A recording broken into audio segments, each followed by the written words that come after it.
Because the forbidden fruit in the Garden of Eden is not just some ancient piece of fruit. It is a symbol of very real temptations that still surround you today. Sweet invitations that, behind them, hide the deep abyss of losing your true self. Back then, there were no noisy cities, no smog, no car horns. Only a garden planted by God Himself in the east, the Garden of Eden. The soil was soft like velvet. The river water was crystal clear. Trees were lush and green. Flowers bloomed all year round. Birds sang. Animals walked around gently and peacefully. In the middle of that garden, God bent down and formed a human shape from the dust of the ground. He breathed the breath of life into the man's nostrils, and that man became a living being. When he opened his eyes, he saw the deep blue sky. He saw tree branches swaying in the wind. He saw sunlight pouring gold over the ground. He saw gentle animals walking toward him without fear.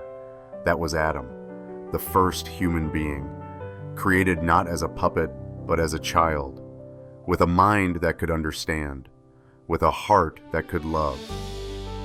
God placed Adam in the Garden of Eden. He gave him the task of caring for it and watching over it. He allowed him to name every animal and every creature.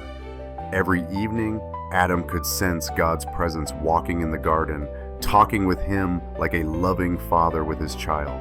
But even in the middle of all that beauty, Adam still lacked something. He needed someone who could truly walk with him. God knew that. And He said, "It is not good for the man to be alone. I will make a helper suitable for him." God caused Adam to fall into a deep sleep. While he slept, God took one of his ribs. From that rib, God formed a woman. When Adam woke up and saw her, his eyes lit up. He exclaimed, "This at last is bone of my bones and flesh of my flesh." From that moment, Adam and Eve belonged to one another. They lived together in the garden. They were naked and felt no shame, because there was no lie, no selfishness, and no twisted desire between them. The Garden of Eden was a small paradise for them. Every kind of fruit was delicious, from juicy clusters of grapes to golden glowing fruit. They were free to enjoy almost everything, but there was one clear instruction from God. In the middle of the garden stood a special tree, the tree of the knowledge of good and evil. God told them, "You are free to eat from any tree in the garden, but you must not eat from the tree that gives the knowledge of good and evil. For on the day you eat from it, you will surely die." That was the only boundary, not a cruel restriction, but the warning of a father who already knows where the cliff edge is. Time passed. Adam and Eve lived in peace, until one day, evil slipped into the garden in the form of a serpent. Among all the animals, the serpent was cunning and hard to predict. It did not rush out to attack. It waited. It watched. It chose the moment when the human heart was tired, distracted, or unguarded. Then it planted a tiny seed of doubt. One noon, sunlight danced on the red fruit of the tree of knowledge. Eve happened to walk by. Her eyes lingered on the fruit longer than usual. The forbidden fruit did not look evil at all. It was round, beautiful, shiny. It gave off a gentle fragrance. The more she looked, the more curious she became. Why would God not allow us to eat it? She wondered. What would really happen if I did? At that moment, the serpent slithered up the tree trunk. It wrapped itself around a branch.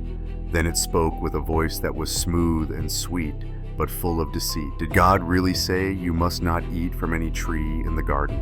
The question twisted God's words on purpose. Eve felt she needed to correct it.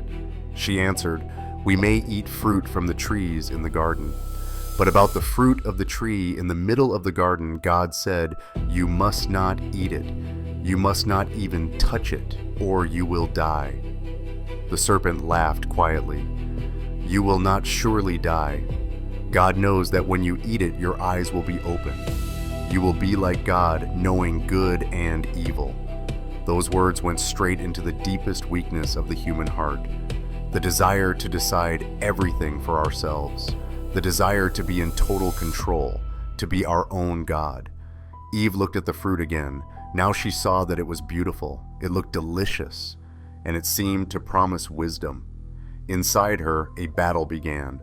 On one side was trust in God's word. On the other side was the longing to be like him. In the end, desire won. Eve reached out her hand. It was as if the whole universe held its breath. She plucked the fruit.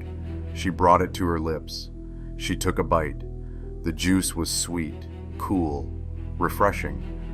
But in that same moment, something inside her broke. Eve turned to Adam, who was nearby. She gave him the remaining fruit. Adam did not ask many questions. He did not remind her of God's command.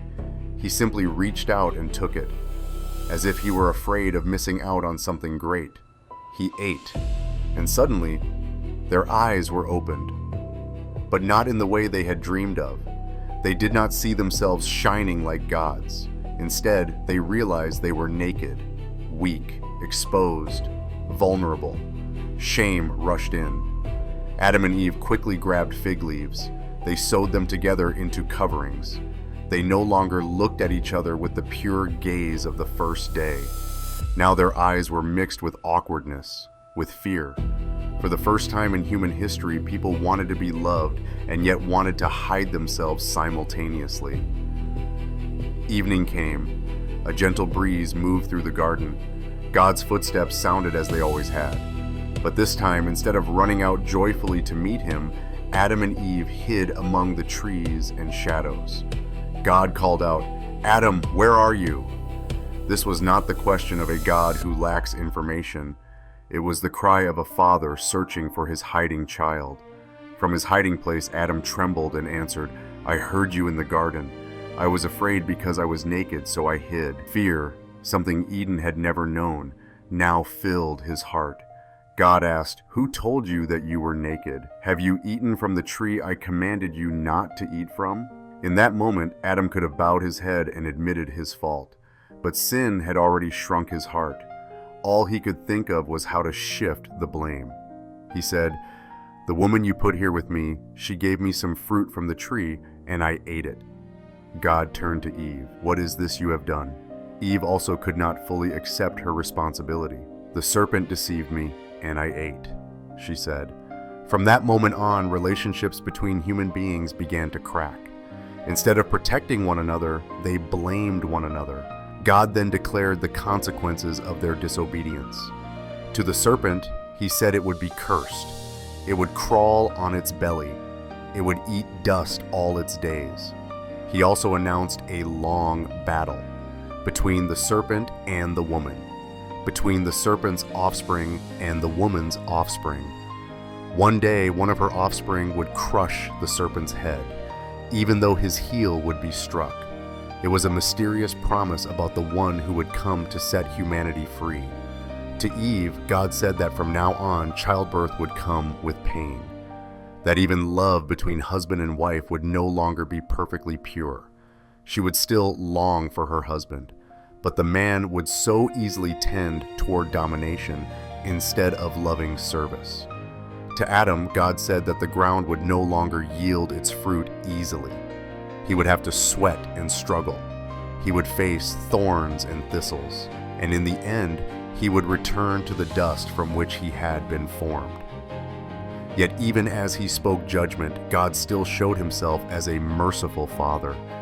He himself made garments of animal skin for Adam and Eve and clothed them. He replaced their fragile fig leaf coverings with something stronger and more lasting. That simple act was like a whisper. "You have gone astray, but I still care for you. I still cover you." After that, God led them out of the Garden of Eden.